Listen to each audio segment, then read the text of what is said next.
La parole est à Madame Valérie Rabault, rapporteure spéciale de la Commission des finances, de l'économie générale et du contrôle budgétaire.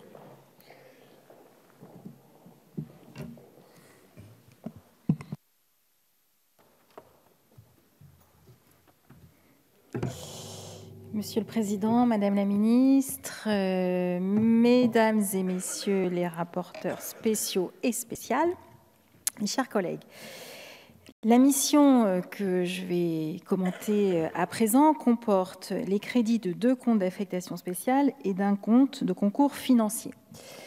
Malgré l'importance des masses budgétaires, environ 100 milliards d'euros, alors je somme un peu des choux et des carottes, je suis d'accord, mais c'est une mission qui représente grosso modo 100 milliards d'euros.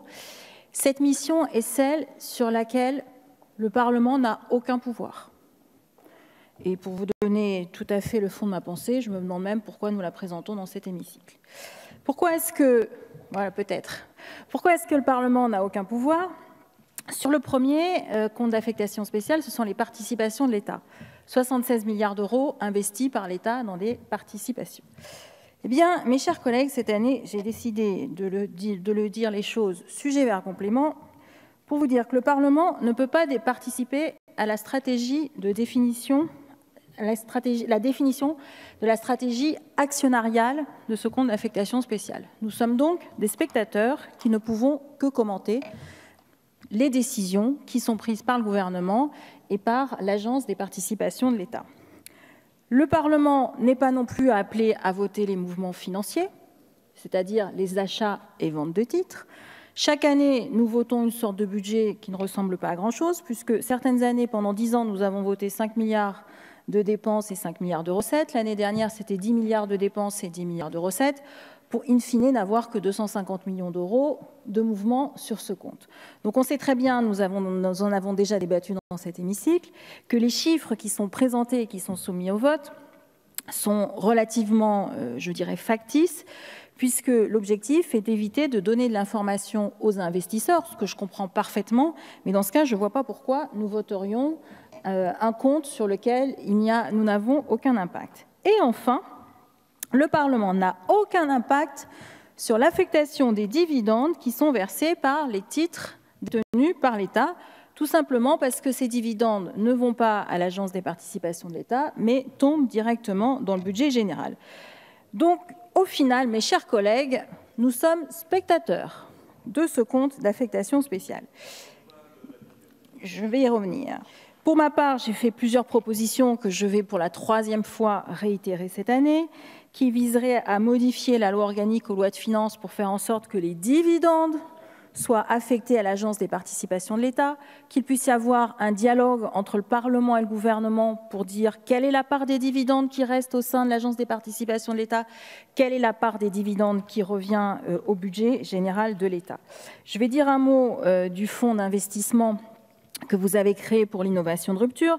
La Cour des comptes l'a critiqué, je l'ai même qualifié d'usine à gaz, puisque je rappelle que vous voulez vendre la Française des Jeux et Aéroports de Paris pour dégager 10 milliards d'euros de recettes, les réinvestir dans un fonds qui sera investi dans des obligations assimilables au Trésor, ce qui signifie en bon français que vous cherchez à désendetter la France et que le rendement de ce fonds serait, lui, investi dans l'innovation de rupture. Pour cette année, il n'y a eu quasiment aucun argent investi dans cette innovation de rupture et par conséquent, je pense que ce schéma-là gagnerait à être revu.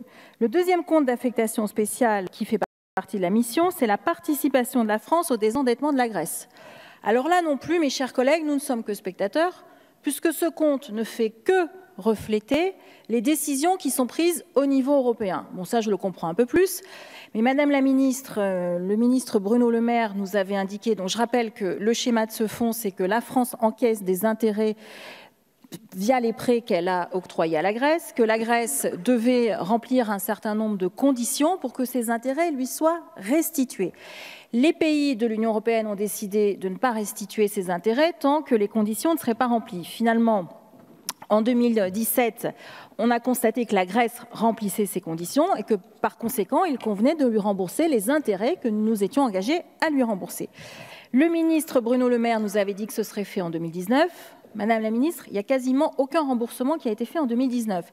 Ce qui signifie comptablement que la France a amélioré, entre guillemets, son déficit à hauteur de 1 milliard d'euros sur le dos des Grecs. C'est ça que ça signifie. Donc sur ce point-là, Madame la Ministre, je serais preneuse que vous nous disiez exactement où nous en sommes. Enfin, le troisième compte de concours financier porte sur des garanties que l'État peut donner. Là-dessus, je crois que nous avons un tout petit peu plus de marge de manœuvre au sein de ce Parlement, pas beaucoup plus. C'est pour ça que, Madame la Ministre, je souhaite, au travers des amendements, que nous puissions engager un vrai dialogue, et j'espère que vous serez réceptive, pour que les choses puissent un petit peu changer et que, notamment, notre Parlement puisse avoir un peu plus voix au chapitre sur des questions stratégiques. Je vous remercie. Merci, Madame la Présidente.